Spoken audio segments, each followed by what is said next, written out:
गुरु बंदूक लेकर बड़ी कोठी से निकल पड़ा, लेकिन रूहानी उसे बार बार रोकती रही। फिर भी गुरु नहीं रुका और सीधा गौतम सिंह के घर पहुंच गया, क्योंकि गौतम सिंह रूहानी की मांग में सिंदूर भरकर उसे अपने घर ले जा चुका था। इस सब में गुरु की मामी ने पूरा साथ दिया, क्योंकि वह चाहती थीं कि रूहानी हमेशा हमेशा के लिए बड़ी कोठी से चली जाए। इसलिए उन्होंने गौतम सिंह का पूरा साथ दिया। यह देखकर तेजस्वी बहुत खुश हो गई कि उसकी शादी उसके भाई गौतम सिंह से हो गई। यह सब देखकर नागेश्वर चौधरी और गुरु की मां बहुत दुखी हो गए। तभी गुरु गुस्से में आकर गौतम सिंह पर बंदूक तान देता है, क्योंकि गुरु रूहानी से बहुत प्यार करता था। गौतम सिंह हंसते हुए कहता है, अगर तुम मुझे 20 करोड़ रुपए वापस दे दो तो मैं तुम्हारी पत्नी को आज़ाद कर दूंगा और उससे कोई रिश्ता नहीं रखूंगा। उसे तुम्हारे घर वापस भेज दूंगा। गुरु गुस्से में कहता है, तुम्हें किसने कहा था कि मुझे 20 करोड़ रुपए दो? मैंने तुमसे कभी पैसे नहीं मांगे थे। तुम्हारी बहन तेजस्वी ने अपनी मर्जी से मेरा कर्ज चुकाया था। मैंने किसी का एहसान नहीं लिया और नहीं लेना चाहता हूं। मैं 1 हफ्ते के अंदर तुम्हारा 1-1 रुपया लौटा दूंगा, लेकिन अगर तुमने मेरी पत्नी पर गंदी नज़र डाली तो तुम्हें इस दुनिया से मिटाने में मुझे एक पल भी नहीं लगेगा। इसके बाद गुरु पूरे परिवार के सामने सच बता देता है। वह कहता है, गौतम सिंह ने मेरी मामी को 9 लखा हार दिया था और कहा था कि उसे रूहानी के कमरे में रख दो ताकि सबको लगे कि रूहानी ने हार चुराया है। गुरु अपनी मामी की तरफ देखकर कहता है, मामी, कहीं ऐसा तो नहीं कि आपने ही वह हार रूहानी के कमरे में रखा था? इतना सुनते ही नागेश्वर चौधरी गुस्से में बोल पड़ते हैं, अपनी जुबान पर लगाम रखो। गुरु शांत होकर कहता है, पिताजी, मैं अपनी जुबान पर लगाम रख रहा हूं, लेकिन यही सच है। तभी गुरु की मामी जोर जोर से रोने लगती हैं और ऐसी बातें करती हैं कि पूरा परिवार उनके पक्ष में खड़ा हो जाता है और सब गुरु को ही गलत ठहराने लगते हैं।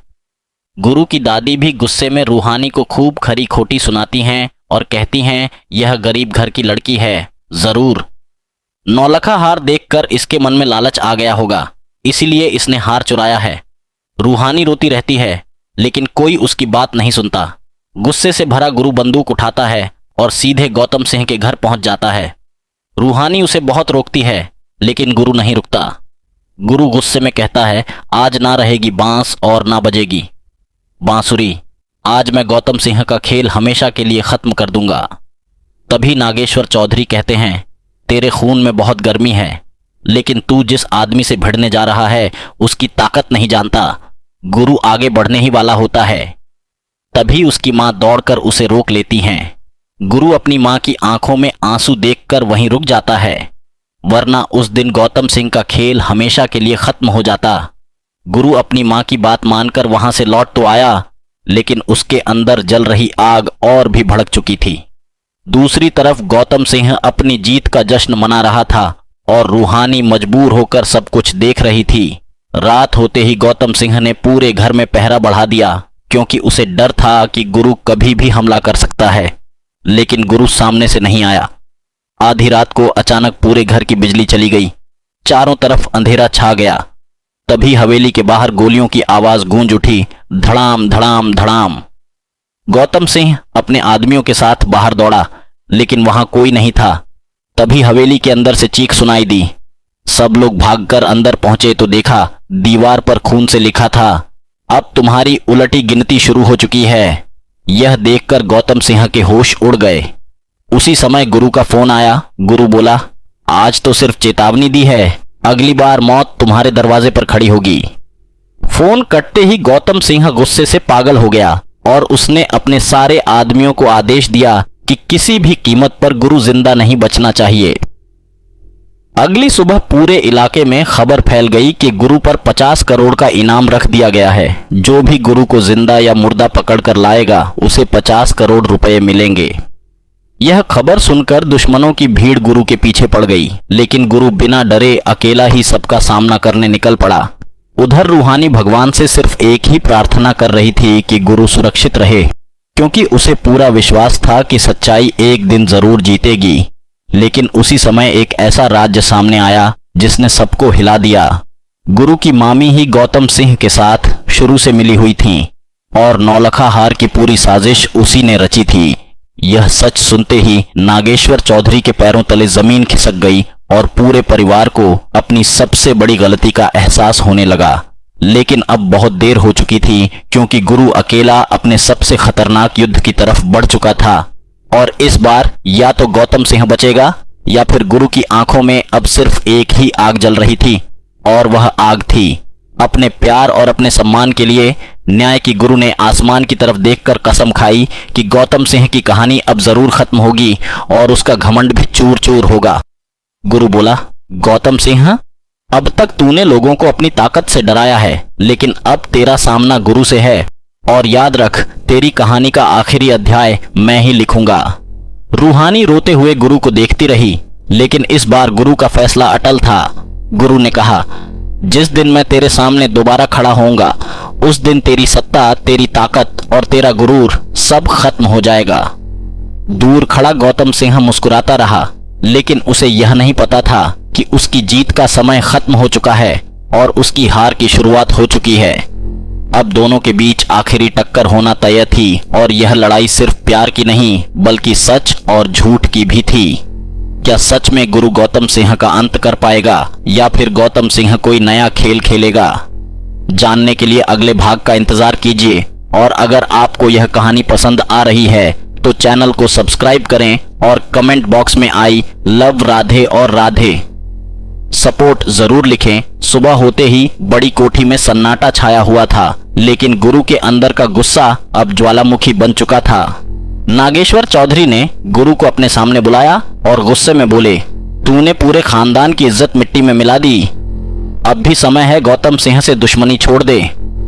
गुरु ने बिना डरे जवाब दिया, मैं किसी से डरकर नहीं जीता और न ही झूठ के सामने सिर झुकाऊंगा। जिसने मेरी पत्नी की जिंदगी बर्बाद की है, उसे उसकी सजा जरूर मिलेगी। यह सुनते ही नागेश्वर चौधरी का गुस्सा 7वें आसमान पर पहुंच गया।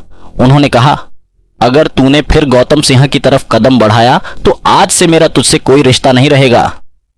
गुरु की आंखों में आंसू आ गए, लेकिन उसकी आवाज पहले से भी ज्यादा मजबूत हो गई। गुरु बोला, पिताजी, मुझे आपका आशीर्वाद चाहिए था, लेकिन अगर मुझे सच की राह पर अकेले चलना पड़े तो मैं वह भी मंजूर करूंगा। इतना सुनते ही दोनों के बीच जोरदार बहस शुरू हो गई। पूरी बड़ी कोठी में उनकी आवाज गूंजने लगी। गुरु पहली बार अपने पिता की आंखों में आंखें डालकर खड़ा था। नागेश्वर चौधरी ने गुस्से में अपना हाथ उठाया और गुरु को थप्पड़ मार दिया। थप्पड़ की आवाज पूरे आंगन में गूंज उठी। गुरु कुछ पल तक शांत खड़ा रहा, फिर उसने अपने पिता के सामने सिर झुकाकर कहा, मैं आपका सम्मान आज भी करता हूं, लेकिन अन्याय के सामने कभी नहीं झुकूंगा। यह सुनकर नागेश्वर चौधरी और भी गुस्से में आ गए और बोले, आज से तू मेरा बेटा नहीं है। गुरु ने भारी आवाज में कहा, अगर सच बोलने की यही कीमत है तो मुझे यह कीमत भी मंजूर है, लेकिन मैं गौतम सिंह को उसके किए की सजा देकर ही दम लूंगा। यह सुनकर गुरु की मां फूट फूट कर रोने लगी और रूहानी की आंखों से भी आंसू बहने लगे। पूरे परिवार के सामने गुरु ने कसम खाई कि अब वह तब तक बड़ी कोठी में कदम नहीं रखेगा जब तक गौतम सिंह का घमंड तोड़कर सच सबके सामने साबित नहीं कर देगा। यह सुनकर पूरे परिवार में सन्नाटा छा गया, क्योंकि सबको पहली बार एहसास हुआ कि गुरु अब पहले वाला गुरु नहीं रहा। उसकी जिंदगी का अब सिर्फ एक ही लक्ष्य था, गौतम सिंह का झूठ बेनकाब करना और उसके गुरूर को हमेशा के लिए मिटा देना। गुरु बड़ी कोठी छोड़कर जा चुका था, लेकिन उसके कुछ भरोसेमंद दोस्त चुपचाप सच की तलाश में लगे हुए थे। कई दिनों की जांच के बाद उन्हें कुछ ऐसे सबूत मिले जिन्हें देखकर सबके होश उड़ गए। उन सबूतों में साफ दिखाई दे रहा था कि रूहानी के खिलाफ जो साजिश रची गई थी वह पहले से ही तय थी। गुरु के दोस्त सारे सबूत लेकर रूहानी के पास पहुंचे और उसे सब कुछ दिखाया। रूहानी कांपते हाथों से एक एक सबूत देखने लगी। उसे पता चला कि नौलखा हार की चोरी का झूठा इल्जाम उसी पर लगाने की पूरी योजना पहले से बनाई गई थी। रूहानी की आंखों से आंसू बहने लगे, क्योंकि अब उसे विश्वास हो गया था कि गुरु शुरू से सच कह रहा था। उसी समय एक और बड़ा राज सामने आया। सबूतों से यह भी पता चला कि गौतम सिंह और गुरु की मामी पहले से मिलकर यह साजिश रच रहे थे ताकि रूहानी को बड़ी कोठी से हमेशा के लिए दूर किया जा सके। यह देखकर रूहानी के पैरों तले जमीन खिसक गई। उसने तुरंत फैसला किया कि अब वह यह सारे सबूत गुरु तक पहुंचाएगी ताकि पूरी दुनिया के सामने सच्चाई आ सके। उधर गौतम सिंह को जैसे ही खबर मिली कि साजिश के सबूत रूहानी के हाथ लग चुके हैं, उसके चेहरे का रंग उड़ गया। उसे पहली बार एहसास हुआ कि उसका झूठ ज्यादा दिनों तक छिप नहीं पाएगा। अब एक तरफ सच था और दूसरी तरफ झूठ, और दोनों की आखिरी टक्कर बहुत जल्द होने वाली थी। तभी पूरे परिवार के सामने असली सच आ गया। गुरु के दोस्तों ने ऐसे सबूत पेश किए जिन्हें देखकर हर कोई हैरान रह गया। अब साफ हो चुका था कि रूहानी पूरी तरह निर्दोष थी। 9 लाखा हार की चोरी का झूठा आरोप उस पर जानबूझकर लगाया गया था। सबके सामने यह भी साबित हो गया कि इस पूरी साजिश में गुरु की मामी का सबसे बड़ा हाथ था। उन्होंने ही गौतम सिंह के कहने पर 9 लाखा हार रूहानी के कमरे में रख दिया था ताकि पूरे परिवार की नजरों में रूहानी चोर बन जाए। गौतम सिंह का असली मकसद गुरु को रूहानी के खिलाफ भड़काना था ताकि दोनों के बीच हमेशा के लिए दूरियां आ जाएं। उसके बाद वह मौका देखकर रूहानी से शादी कर सके और अपनी जीत का जश्न मना सके।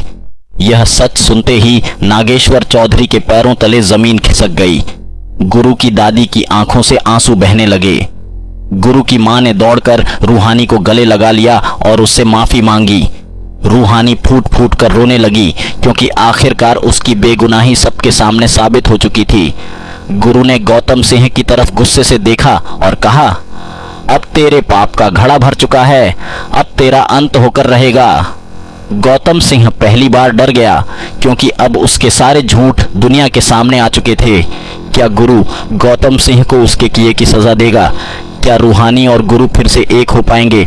जानने के लिए जुड़े रहिए। ऐसे ही इश्क जुनूनी सीरियल के नए नए अपडेट देखने के लिए हमारे चैनल को सब्सक्राइब करें और वीडियो पसंद आए तो लाइक और शेयर ज़रूर करें।